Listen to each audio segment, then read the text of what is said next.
দেখাই।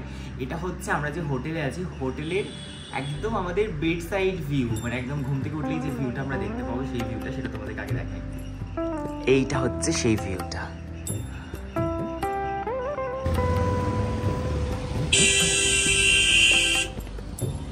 এই তো ভালো, পায়ের অবস্থাটা কিরকম? আমাদের হাঁটা চালা দেখে বুঝতেই পারছো। এখন এসেছি বিষ্ণুপ্রয়াগে।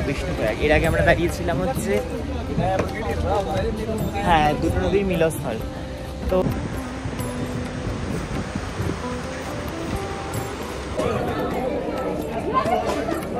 আমাদের পুজো দেওয়া কমপ্লিট হয়ে গেছে, আমরা এখন যাচ্ছি, গাড়ি যেখানে আছে এদিকে। আমাদের এখন আবার ওপর থেকে আমাদের সমস্ত কিছু ঘোরা হয়ে গেল। এখানে আমরা মানাগাঁওতে এসেছিলাম, এখানে গণেশ গুহা, ব্যাস গুহা, সরস্বতী নদী, ভীমপুল সব কিছু দেখলাম। তো এই হচ্ছে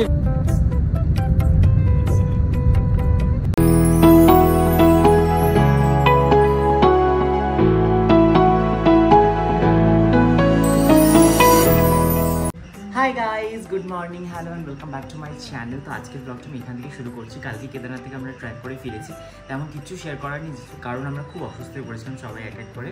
তো আমরা চলেছিলাম হোটেলে। আমরা এখন আছি বদ্রীনাথের কাছে, মানে আমরা এখান থেকে বদ্রীনাথ যাবো, কাছে নয়, এখান থেকে 6 ঘন্টা দূর বদ্রীনাথ। তো আমরা এখন সেখানেই যাবো, তার জন্য সকাল সকাল রেডি হয়ে গেছি। আর তোমাদের একটা জিনিস দেখাই, এটা হচ্ছে আমরা যে হোটেলে আছি, হোটেলের একদম আমাদের বেড সাইড ভিউ, মানে একদম ঘুম থেকে উঠলেই যে ভিউটা আমরা দেখতে পাবো সেই ভিউটা, সেটা তোমাদের আগে দেখাই। এইটা হচ্ছে সেই ভিউটা, জাস্ট ওয়াও। আমি জানালা খুলতে পারছি না বিকজ ওখানে অনেকগুলো বাদর রয়েছে, ওরা চলে আসতে পারে এখানে, নয়তো এই যে মানে নদীটা যাচ্ছে এটার একটা সুন্দর আওয়াজ আসছিল, যেটা কিন্তু বেশ সুন্দর। এদিকে আমরা সবাই রেডি, প্রিয়াদিও রেডি, সুদীপও রেডি হচ্ছে। তো চলো বেরোই, আজকে আমরা সারাদিন কি করছি সেটা শেয়ার করবো। ঘুরতে যাওয়ার জন্য এদিকে কিন্তু বেরিয়ে পড়েছি। আর ঘুরতে আসার পর যেটা হয়েছে, আমরা যতটা না ঘুরছি তার থেকে বেশি গাড়িতেই ট্রাভেল করছি। মানে এক একটা জায়গা থেকে একটা জায়গায় যেতে প্রায় সময় লাগছিল আমাদের 6 থেকে 7 ঘন্টা। এক এক জায়গায় তো যেতে আমাদের 10 ঘন্টাও সময় লেগেছে। বেশিরভাগ সময়টা আমরা গাড়িতেই কাটিয়েছি, আর ঘুরেছি মাত্র 1-2 ঘন্টা। গাড়িতে যেতে যেতে শুধুমাত্রই সুন্দর দৃশ্যগুলোকে উপভোগ করেছি, যে দৃশ্যগুলো কিন্তু ভীষণই সুন্দর। দূরে বড় বড় পাহাড় আর তার মাঝখান থেকে রাস্তাগুলো।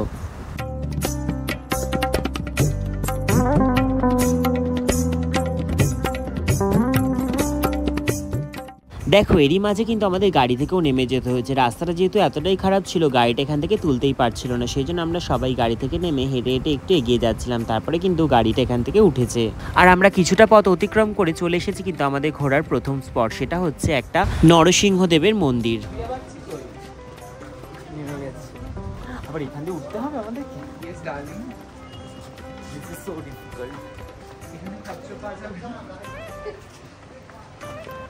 আমাদের পায়ের অবস্থা এতটাই খারাপ ছিল যে আমাদের কোনো জায়গায় সিঁড়ি দেখলে সেখানে নামা আর ওঠা করতে কিন্তু মনের মধ্যে একটা ভয় কাজ করছিল। সেই জন্যই সুদীপের দিকে বলছিল এখানে কি খচ্চর পাওয়া যাবে, তাহলে কিন্তু আমি খচ্চরে করেই যাবো। যাই হোক, সেটা আমরা মজা করছিলাম। তারপরে আমরা চলে এলাম মন্দিরে, আর মন্দিরটা কিন্তু দেখতে অনেকটা কেদারনাথের মন্দিরের মতো।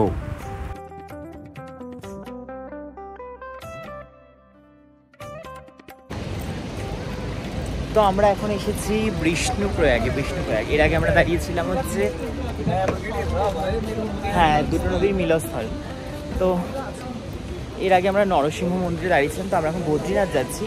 বদ্রীনাথ যাওয়ার পথে আমরা যে কটা স্পট রয়েছে সেগুলো দেখছি। তো এখন আমরা এখানে এসেছি বিষ্ণুপ্রয়াগ। জায়গাগুলো খুব সুন্দর, জাস্ট ওয়াও। এই তো ভালো, পায়ের অবস্থাটা কিরকম? আমাদের হাঁটা চালা দেখে বুঝতেই পারছো, আমাদের প্রচন্ড লাগছে।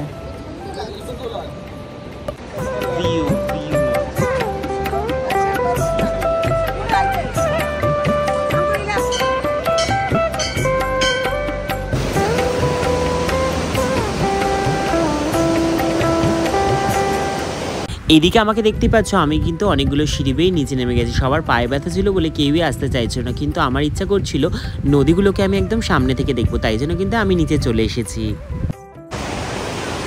এটা হচ্ছে বিষ্ণুপ্রয়াগ। দুদিক থেকে দুটো নদী এসে মিলেছে এখানে। একটা নদী, এইদিকে একটা নদী। দুটো নদীর তুমি কালার দেখো, পুরো ডিফারেন্ট। বিষ্ণুপুরে একটা ঘোরার পর আমরা কিন্তু আবারও গাড়িতে উঠে পড়েছি, আর গাড়িতে উঠেই সুন্দর দৃশ্যগুলো দেখতে দেখতে আমরা চলে যাচ্ছি।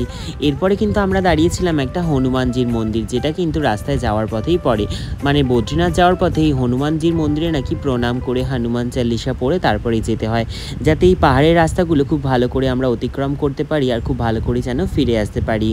এরপর আমরা হনুমানজিকে সবাই মিলে প্রণাম করে তার আশীর্বাদ নিয়ে আমরা কিন্তু আবারও যাত্রা শুরু করলাম। আর এদিকে রাস্তাটার অবস্থায় দেখতে পাচ্ছ, যেটা কিন্তু ল্যান্ডস্লাইড হয়ে অলরেডি ভেঙে গেছে, তাই জন্য কিন্তু গাড়িগুলো খুব আস্তে আস্তে চলছে। আর এই সুন্দর প্রাকৃতিক দৃশ্যগুলো দেখতে দেখতে আমরা কিন্তু পৌঁছে গেলাম বদ্রীনাথ। তো আমরা এখন চলে এসেছি বদ্রীনাথ মন্দিরের কাছে। আমরা এখন যাচ্ছি মন্দিরের দিকে। তো এই জায়গাটা খুবই সুন্দর। আমাদের পায়ের অবস্থাটা আমরা যাচ্ছি, আমাদের পায়ের অবস্থা এতটাই খারাপ যে আমাদের সময় লাগবে, খুব কষ্ট হচ্ছে, খুবই কষ্টকর। আর ওদিকের ভিউটা দেখো, পুরো বরফের পাহাড়, বরফে ঘেরা। এগুলো হচ্ছে মানে হয় না চোখে দেখে শান্তি, মানে আমি জানি না ফোনে কতটা তোমরা দেখে শান্তি পাবে, কিন্তু আমি চোখে দেখে অনেক শান্তি পাচ্ছি। মানে জাস্ট মনে হচ্ছে এগুলো ভোলা যাবে না কোনোদিন।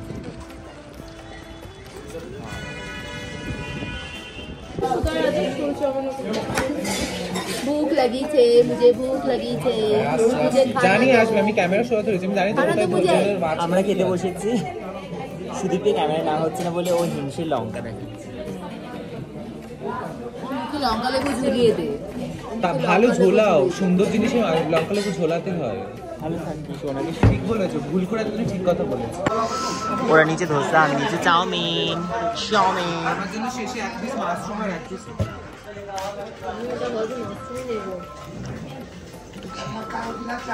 নুন দেয়নি কেন? ওরা খাবারে নুন কেন দেয় না? নুন কম খায় এখানে পাহাড়ের লোক। চাউমিনটা ভালো বানিয়েছি। যেহেতু আমরা 2টোর সময় পৌঁছে গেছিলাম বদ্রীনাথ মন্দিরের কাছে, তাই জন্য কিন্তু আমরা দুপুরে লাঞ্চটা আগে করে নিলাম, কারণ 3টের আগে যেহেতু মন্দির খোলে না। তারপরে 3টে বাজার কিছুক্ষণ আগে মন্দির যেহেতু খুলে যাবে, তাই আমরা সবাই মিলে চলে গেলাম আগে লাইন দেওয়ার জন্য, যাতে খুব তাড়াতাড়ি আমরা খুব ভালো করে পুজোটা দিতে পারি। আর সত্যি কথা বলতে এত কম লাইন ছিল যে আমরা খুব ভালো করেই পুজোটা দিয়েছি, কারণ সবার মুখেই শুনেছি নাকি এখানে প্রচুর লাইন পড়ে, পুজো দিতে অনেকটা সময় লাগে, যেটা কিন্তু আমাদের একদমই লাগেনি। আমরা খুব অল্প সময় লাইনে দাঁড়ানোর পর মন্দিরে চলে গিয়েছিলাম, তারপরে কিন্তু খুব ভালো করে সবাই মিলে পুজোটাও দিয়ে নিয়েছিলাম। আসলে সত্যি কথা কি বলতো, আমাদের ভাগ্যটা খুবই ভালো। আমরা যখন কেদারনাথ মন্দিরেও গিয়েছিলাম, সেখানেও কিন্তু আমাদের খুব একটা লাইন দিতে হয়নি। যখন আমরা বদ্রীনাথ মন্দিরে এসেছি, তখনও আমাদের কিন্তু খুব একটা লাইন দিতে হয়নি।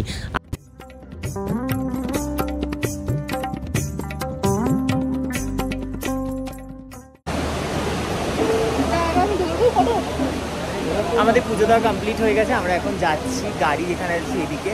আমাদের এখন আবার ওপরের দিকে উঠতে হবে। জাস্ট ওয়াও,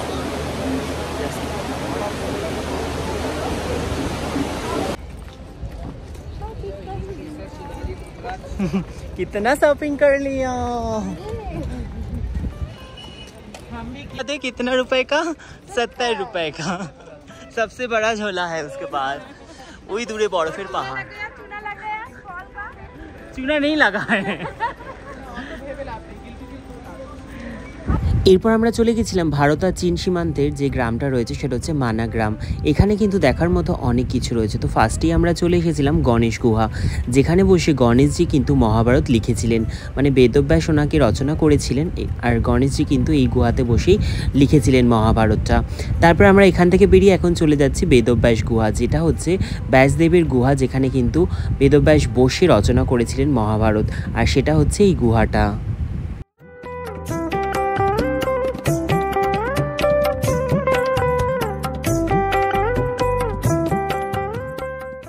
এই হচ্ছে সেই বেদব্যাস গুহা। আর আমি মন্দিরের ভেতরে কিন্তু কোনো ভিডিও করিনি, তো বাইরে থেকেই তোমাদেরকে শেয়ার করছি। এটাই হচ্ছে ব্যাসদেবের গুহা, যেখানে বসে তিনি কিন্তু মহাভারত রচনা করেছিলেন। আর সঙ্গে ছিল এখানে কিন্তু ভারতের প্রথম টি শপ, এটা কিন্তু এখানে লেখা ছিল, যেটা কিন্তু আমরা এখানে দেখেছি। আচ্ছা, তোমরা কারা কারা বদ্রীনাথ গেছো ঘুরতে সেটা আমাকে কমেন্টে জানিও। আর এই যে চায়ের দোকানটা, যেটা কিন্তু ভারতের প্রথম চায়ের দোকান, এটার ব্যাপারে তোমরা কে কে জানতে সেটাও কিন্তু আমাকে অবশ্যই কমেন্টে জানিও। এরপর আমরা চলে যাচ্ছিলাম মানাগাঁওয়ের সব থেকে সুন্দর একটা জায়গা, সেটা হচ্ছে সরস্বতী নদীর উৎপত্তিস্থল। আর সেখানেই রয়েছে ভীমপুল, মানে যেই নদীটা কিন্তু পার হওয়ার জন্য ভীম যে পোলটা তৈরি করেছিল সেটার নামই ভীমপুল।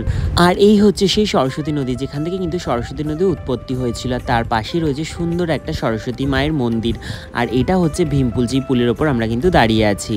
ঠিক আমাদের সমস্ত কিছু ঘোরা হয়ে গেল। এখানে আমরা মানাগাঁওতে এসেছিলাম, এখানে গণেশ গুহা, ব্যাস গুহা, সরস্বতী নদী, ভীমপুল সব কিছু দেখলাম। তো এই হচ্ছে ভিউ, জাস্ট ওয়াও। মানে আমি ফোনে শেয়ার করছি, সেটা তো ভালো লাগছে, তোমরা দেখতেই পারবে, বাট চোখে দেখে যে শান্তি সেটা ফোনে দেখে কখনোই আসবে না। প্রকৃতি এত সুন্দর সেটা বলার ভাষা রাখে না। এদিকে পাহাড়ের গা থেকে মেঘ বেয়ে আসছে, ওদিকে বরফের পাহাড় আমি দেখতে পাচ্ছি দূর থেকে, যে জুম করি, বরফের পাহাড় যেখানে বরফ রয়েছে। আর এদিকে তো চারিদিকে শুধু পাহাড় আর পাহাড়, মানে পাহাড়কে দেখে আমি লিটারালি পাহাড়ের প্রেমে পড়ে গেছি, লিটারালি আমি পাহাড়ের প্রেমে পড়ে গেছি।